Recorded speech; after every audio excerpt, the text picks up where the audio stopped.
Welcome to FRC Media News for Thursday, February 13th, 2020. I'm Keith Tebow. On tonight's program, we have an update on the construction work currently underway at the William S. Canning Boulevard location in the far south end of Fall River. We'll hear a suggestion from a city resident on how to stop costs incurred from contaminated recycled items. And we look at the children's library's programming sessions planned for school vacation week. That starts on Monday. We'll have those stories and more coming up in just a moment. But first, let's check in with the news headlines of the week. We bring in on the phone Phil Devitt, the digital news editor at the Herald News. Phil, welcome back. How are you? Thank you, Keith. I'm doing fine. Good to be with you. Thanks for joining us again. Let's start again with the ongoing saga of the King Phillip Mill project. We've talked about this for a number of times over a couple of years. The efforts by a developer to create market rate housing in that area, also opening up areas to Cook Pond. There's been questions about contaminated materials there. There's been asbestos remediation and removal taking place. This week, Phil, you reported that the DEP was there doing some digging and some further investigating. What do we know about this? Yeah, Keith. So there's still a bit of a mystery about what exactly happened and is happening this week at the site of the King Phillip Mill. As we all know, it's been a demolition site for some time here in the city. Developer Robert Torrey wants to turn the site into housing, as you said, but also provide some public access to Cook Pond, which is adjacent. It's a rather ambitious project. And it's been saddled by problem after problem, it seems, after coming under some scrutiny for the handling of asbestos and debris at the site. Demolition, as you might remember, was halted late last year in November. The Department of Environmental Protection's Environmental Strike Force, or Environmental Crime Strike Force, began an investigation at the site. And then in December, that led to a removal effort of asbestos. The developer told us earlier this week that he spent about $1.8 million trucking asbestos out of state. And then on Tuesday, the environmental police, the state environmental police, were on site with crews digging and bagging debris. This happened after the Attorney General executed a search warrant at the site. So our first inclination was to call the Attorney General, and they would not comment other than to confirm that there is an ongoing investigation happening. We've heard that there's been a police presence on the site ever since. We're following up today. But this is, Keith, just the latest thorn in this project's side. So, it's been a run of bad luck so far, and we'll have to see what the next turn of events brings. Yeah, I know in the story that was reported earlier this week about the cleanup, this was before the environmental police came in. Mr. Kafori had said that he spent $1.7 to $1.8 million over a budgeted $1.2 million on cleaning up that site. And he's trucked over 70 trailer loads of material to a facility in Ohio. So, you know, it's one of the things, again, we don't know what the investigation is as of yet, or what the outcome will be.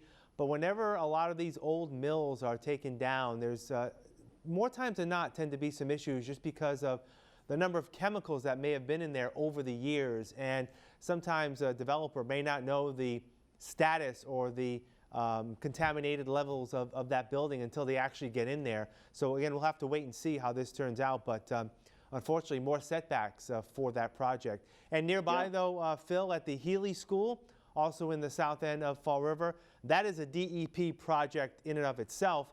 Looks like they're moving along to mitigate any issues there. Yeah, you know, this has been another big one. In fact, you know, you talk to people about the big demolition projects happening in the city, and King Phillip and Healy School are often mentioned in the same breath, just the way it goes. You know, this is a site that, you know, has had its own issues and starts and stops and that kind of thing. But it looks like that cleanup is nearly finished. So there's an end to this chapter to be written, which is a good thing, I think.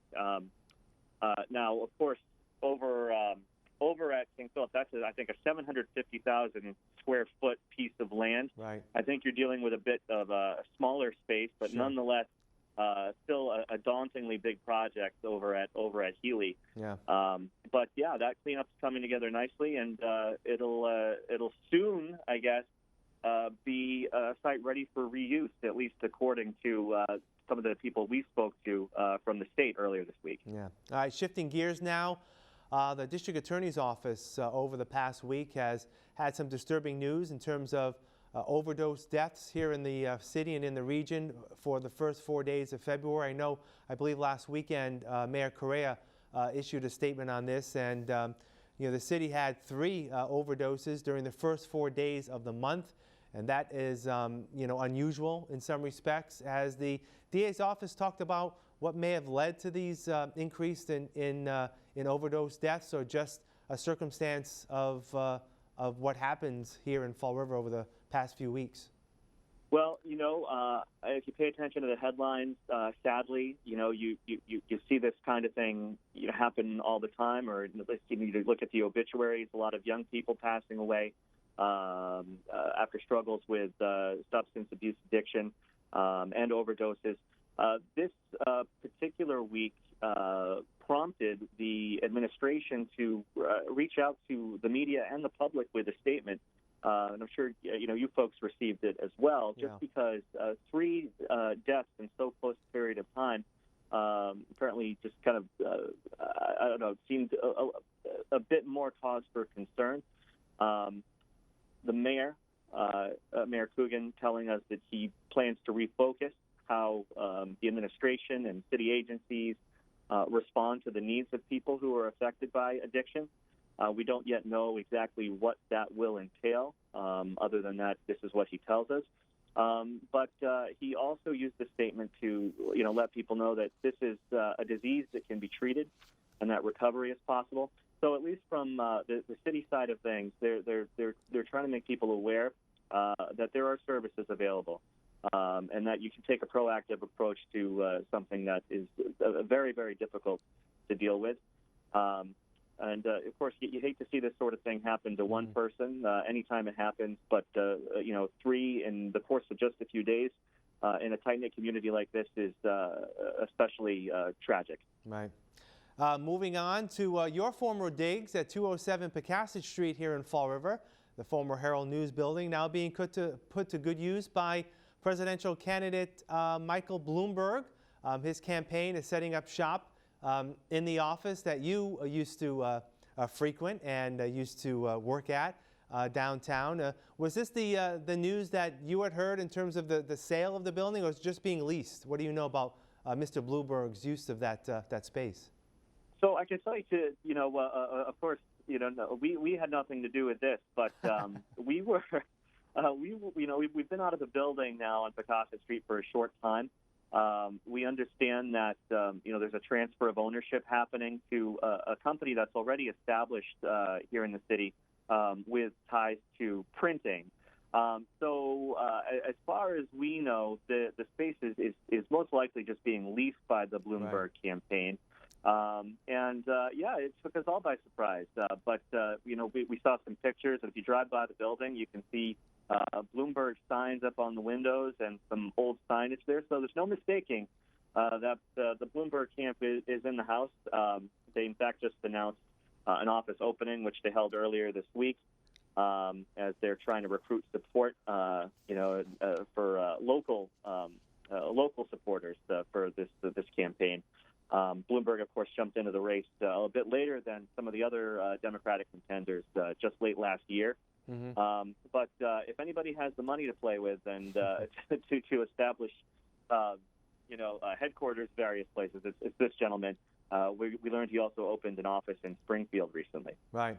Now, I don't know if Lynn Sullivan left the editor's office in good shape. Who knows? That may be his office if he happens to pop into Fall River during the election season. So hopefully that office could be. It could be. And also, one thing of note again, the Massachusetts presidential primary is coming up on March 3rd. That is Super Tuesday. So I'm sure there'll be a lot of activity in that office. I believe Mr. Bloomberg is on the ballot here in Massachusetts for Super Tuesday.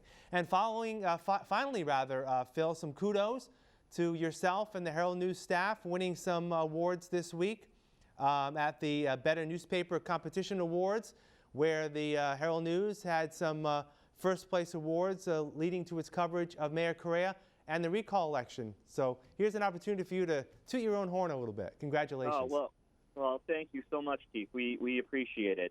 Yeah, we were honored to once again be recognized by the New England Newspaper and Press Association at its award ceremony in Boston. A really cool thing because it recognizes the hard work of newspapers all throughout New England. We were honored with a couple of first-place awards for government reporting and local election reporting tied to the indictment of former Mayor Jason Correa last year and the subsequent recall election and then the re-election of Correa that led to. But also one of our reporters here, Amanda Burke, was honored for reporting on religious issues, particularly the horrible graffiti that was discovered at the Hebrew cemetery in the city in March of last year. Right. So, we don't do this for awards, I always say, but we do it for the people in the community. But the awards are certainly affirmation that we're on the right path. And so we're appreciative of that and appreciative for all the support we get. Well, congratulations again. And not to rest on your laurels, you've got to keep working. What's coming up over the next few days? We do. Well, we've got a lot of local stuff we're churning out, but you just reminded me a moment ago, Keith. The primary coming up in March. We want to do our part to keep people informed about the candidates and the big important issues. So we have a really cool primary page set up on our website, and we're going to link to it on the homepage and on Facebook and all that stuff. So if you need a primer, you can get it from us. All right, sounds good. All right, Phil, take care. We'll talk to you next week. Thank you, Keith. We'll have more right after this. On the latest hot jobs list from the Mass Hire Fall River Career Center. Community Health Worker Family Service Association, located at 101 Rock Street, is looking to hire a full-time community health worker responsible for providing support to the Long-Term Services Support Care Coordinator to promote enrollees assigned by care organizations. Job number 131-90298. Cancer Registrar. Steward Healthcare System, located at 795 Middle Street, is looking for a part-time cancer registrar to identify, register, and maintain records of all cancer patients in support of the cancer program at St. Anne's Hospital. Job number 131-90030. Delivery driver, Nassif Fruit Company, located at 538 Plymouth Avenue, is in need of a full-time delivery driver to deliver product orders and collect payments from customers. Job number 131-86438. The Fall River Public School Department, located at 417 Rock Street, is looking to fulfill the following full and part-time positions. Art teacher, job number 131-91307. Paraprofessional, job number 131-91558. Amazon Corporate, located at 1180 Innovation Way, is also looking to fulfill the following full and part-time positions. Area Manager, job number 131-88362. Operations Manager, job number 131-88355. For more information on these or other positions, visit Mass Hire JobQuest at jobquest.dcs.eol.mass.gov or call the Mass Hire Fall River Career Center at 508-730-5000. Welcome back. A mild winter thus far has helped move the William S. Canning Boulevard project forward more quickly than anticipated. That from Fall River's Department of Community Utilities Director Paul Ferland. He said that approximately 70% of the underground water drainage project has been completed between Canning Boulevard and Tucker Street near the South Coast Marketplace. While traffic detours and delays are still occurring in that area, Ferland predicts the entire project should wrap up by midsummer. Ferland also added that in addition to the ongoing drainage work, a traffic signalization improvement project will also be completed at the corner of Canning Boulevard and Newton Street at an approximate cost of $250,000. FRC Media News will have more updates on this project as they become available. Mayor Paul Coogan began his first year and first term as Fall River Mayor just over a month ago and says he's still working hard to improve the city's services. During a recent interview in Coogan's office, we asked the mayor about the status of some vacant personnel positions. We're still getting resumes in, and we're still looking. It's probably the worst part of the job I walked into was not having a complete staff that I have confidence in. Some people left. There's rumors other people may be going. We're looking for other people to fill those slots, but it's trying to put a staff together that I have confidence in, which I hope transfers to the people in the city. I want people to know we're bringing people in that are capable of doing their job and doing it properly and on time and working hard, and that's all we're looking for. We're looking for people with a good work ethic that want to work for the city of Fall River. Are there other positions too, some lower level positions that are maybe on the forefront that you're looking at? Well, there's about treasurer and all. Yeah, well, there's an assessor position. We put a woman in there that seems like she's doing a very good job as a temporary. I mean, we'll assess where she is at the end of her 90 days to see if we flip her over. We lost a grant writer last week. We are actively recruiting for that. He took a job up in Vermont. Just a number of positions. It's just part of the work. It's what you come into every day, and you try to fill positions. But again, you don't just want to do it willy-nilly. You want people in there that can be an asset to the city. You want people you have confidence in, and that's what we're looking for.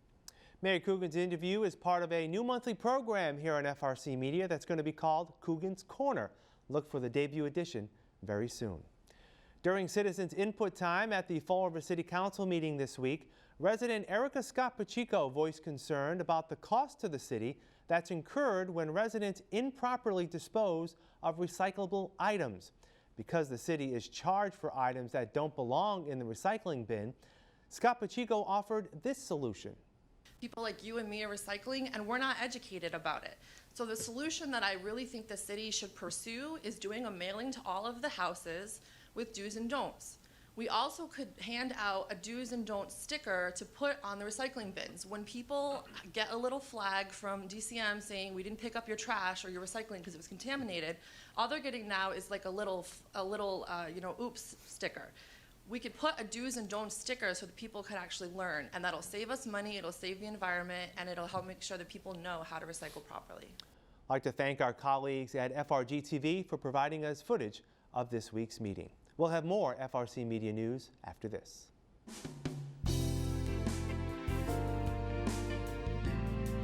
Thank you for considering a homeless pet today. I hope you enjoy what you're about to see, and as always, please feel free to contact the shelter before coming down to make sure that the pets you're viewing are still available for adoption. We can be reached at 508-677-9154. Today we have Shelby.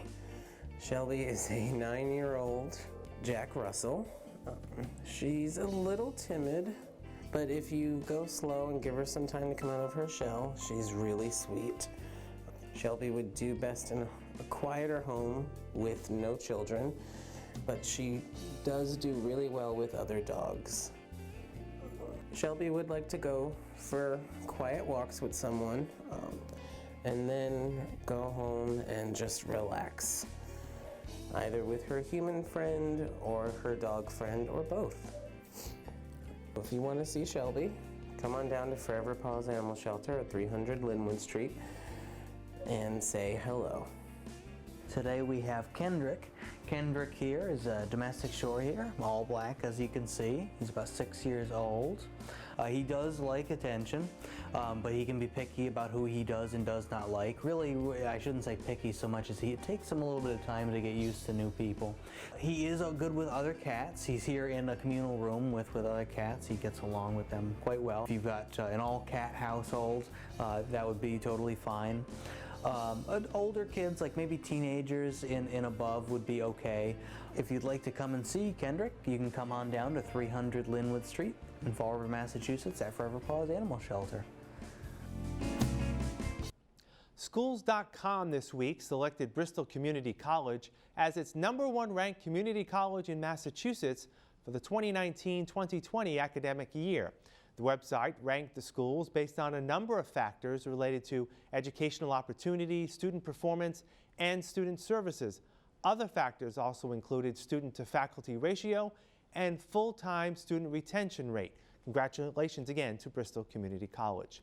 School vacation week kicks off this Monday. Here's a list of programs at the Fall River Public Library to keep the younger students busy. Hello, this is David Mello, Supervisor of Children's Services, reporting from the Fall River Public Library on 104 North Main Street. I'd like to tell you about some of the exciting events we have going on at the library next week during Children's School Vacation Week. Kicking off our calendar of fun activities, on the 18th, we have our preschool story hour at 10:30, followed by kids yoga at 11:15. On Wednesday, we have Take Your Child to the Library Day. If you haven't done so already, this is your opportunity to bring their child down to the library and share some of the wonderful resources that we have with them. A wonderful story time going on at 11 o'clock, followed by a craft and other surprises. So, on the 19th, next week, take your child to the library. Wednesday, February 19th as well, at 6 o'clock at night, we are having our annual Lego night. We have a monthly meeting where kids get to come to the library, jump into thousands of Legos that we have, and have a great time building and constructing all sorts of wonderful things. So that is 6 o'clock on February 19th here at the library. If you're wondering what this frosty display is behind me, well, we are going to be celebrating on Thursday, February 20th, our annual here at the library. We haven't had much snow this season, I know, but the library is gearing up to celebrate the winter time with a whole schedule of frosty events, games, face painting. Elsa and Olaf from Frozen will be here. We'll even have Fluffy the Abominable Snowman here as well. And see this giant penguin behind me? Her name is Penny.